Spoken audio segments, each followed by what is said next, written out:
Hello everyone, আসসালামু আলাইকুম। আসি ফারজানা ব্লগসের আরও একটি ছোট্ট ভিডিও নিয়ে আপনাদের মাঝে চলে এসেছি আমি ফারজানা। দেশ এবং দেশের বাইরে থেকে যে যেখান থেকে আমার এই ভিডিওটি দেখছেন সকলকে অন্তঃস্থল থেকে অনেক অনেক ভালোবাসা। আজকের প্রোগ্রামটা মূলত বউ ভাতের, এটা বুঝতে পারছেন হয়তো বা দেখে। আর রান্নাবান্না হয়ে নেয়, আর সকালে সবাই নাচ গান করে। ওইটা হচ্ছে ফুপি চাচি। রান্নাবান্না শেষে দুপুর হয়ে যায়, মাঝখানে রেডি হতে হয়, বউকে সাজায়, সেগুলোর ভিডিও করতে পারি না। তো ভাবিদের বাসা থেকে মানে বউয়ের বাসা থেকে সবাই আসছে, আর তাদের বাসায় এভাবে তত্ত্ব হাতে করেই নিয়ে আসা হয়। তো একে একে সবার হাতে একটা করে গিফট, মানে গতকাল বিয়েতে যে গিফটগুলো পাই মেয়ের বাসা থেকে, সেই গিফটগুলো হাতে করে এভাবেই নিয়ে আসে। সাথে কম্বল, লেপ, ওই দেশের এরকমই হয়তো বা প্রথা, নিয়ে আসে সবাই হাতে হাতে একটা একটা করে তত্ত্ব। আমরা ভিডিও করে নিই, তাদেরকে ওয়েলকাম করি। আমরা তারপরে চলে আসি খেতে। বড়দের বাসার সবাই তাদের মেয়েকে নিয়ে ব্যস্ত, আর এত ব্যস্ততার মাঝে ভিডিও যে করতে পারবো না এটাই স্বাভাবিক। তারপরে আমরা খেতে চলে আসি, আমি ননদিনী আমার শাশুড়ি সবাই মিলে আগে খেতে আসি।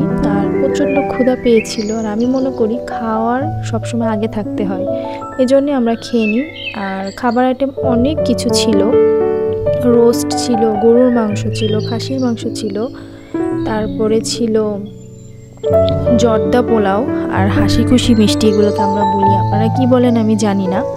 এক এক করে এগুলো সবই বরের শালি হচ্ছে, আর এত দুষ্টু তারা কি বলবো। তারপরে আমি খাওয়া দাওয়া শেষ করে পিক করতে চলে গেলাম। এই যে এগুলো আমার ভাবি, ভাস্তা, ভাতিজি, তারাও আসলো। আমরা খাওয়া দাওয়া শেষ করে বউয়ের পাশে এসে বসেছিলাম। বেশ কিছুক্ষণ আমি আমার ভাস্তা ভাতিজিকেও সময় দিয়েছি। তারা রাজশাহী থেকে আরানি আসছে, আসার পর তাদেরও শরীর একটু খারাপ করছিল। তারপর আমি ভিডিও করে নিই, আর ভিডিও করতে করতে আমরা কিছু ফটোশ্যুট করি। আমার ননদিনীও কিছু ফটোশ্যুট করেন। এই পিচ্চি বাচ্চাটাই আমার ট্রলিটা টেনে টেনে নিয়ে আসছে রুম থেকে। যতবারই নিয়ে যা রাখছি, যে লুকিয়ে রাখার পরেও সে খুঁজতেছিল বাচ্চাটা। মাশাআল্লাহ, সবাই মাশাআল্লাহ বলতে ভুলবেন না। এটা হলো আমার ফুপি শাশুড়ি, তার বৌমার পাশে বসে আছে, আর টমেটো কাটছে, যেহেতু বরপক্ষদেরকে একটু স্পেশালভাবে আদর আপ্যায়ন করা হবে। আর আমার ভিডিওর কোনো অংশ আপনাদের ভালো লেগে গেলে লাইক করতে একদম ভুলবেন না, কারণ আপনার একটা মূল্যবান লাইক আমাকে নিয়ে যেতে পারে অনেকটা দূরে।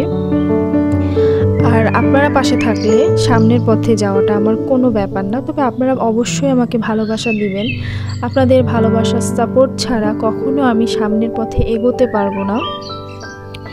তারপরে খাবার আইটেমগুলো এত মজা ছিল যে আমি ভিডিও এডিট মানে ভয়েস করার সময় বা এডিট করার সময় খাবারগুলো দেখে আমার প্রচণ্ড খেতে ইচ্ছা করছিল, কারণ আমার রোস্টটার কথা মনে পড়ে যায় যে অনেক টেস্টি ছিল রোস্ট সেই দিন।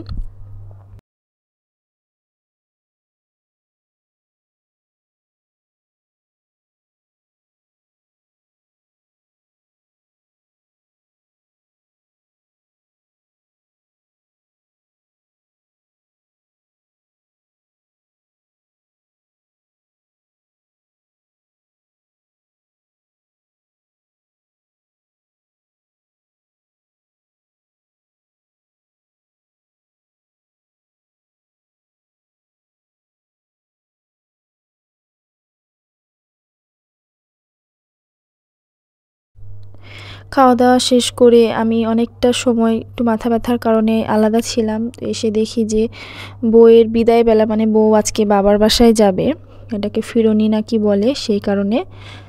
তো যাওয়ার সময় ভাবিদের দেশের নিয়ম যে শাশুড়ির হাতে টাকা দিয়ে এভাবে কোলাকুলি করে চুমু দিয়ে বের হবে। যাক, এক এক দেশের এক এক রীতি, এক এক নিয়ম, যেটা আমরা রোজই নতুনভাবে যত মানুষের সঙ্গে মিশবো ততটা শিখতে পারবো। যেমন আমি ইউটিউব থেকে আপনাদের কাছে এত কিছু শিখেছি যেটা বলার বাইরে। আগে তো সেভাবে কিছুই পারতাম না। আর আপনারা অবশ্যই আমার ফেসবুক পেজ থেকে ঘুরে আসবেন। আমার Facebook page Farzana daily lifestyle, সেখানেও আমি নতুন করে ভিডিও ছাড়তেছি। আপনারা সবাই আমার পাশে থাকবেন, ভালোবাসা দিবেন।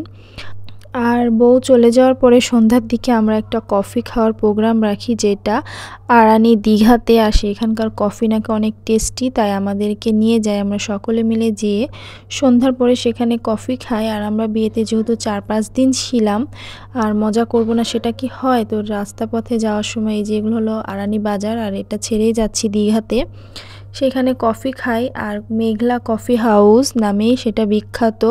একটা সময় খুব ভালো নাকি কফি পাওয়া যেত, ভাইয়ারা সবাই চা খায় আর আমি কফি খাই।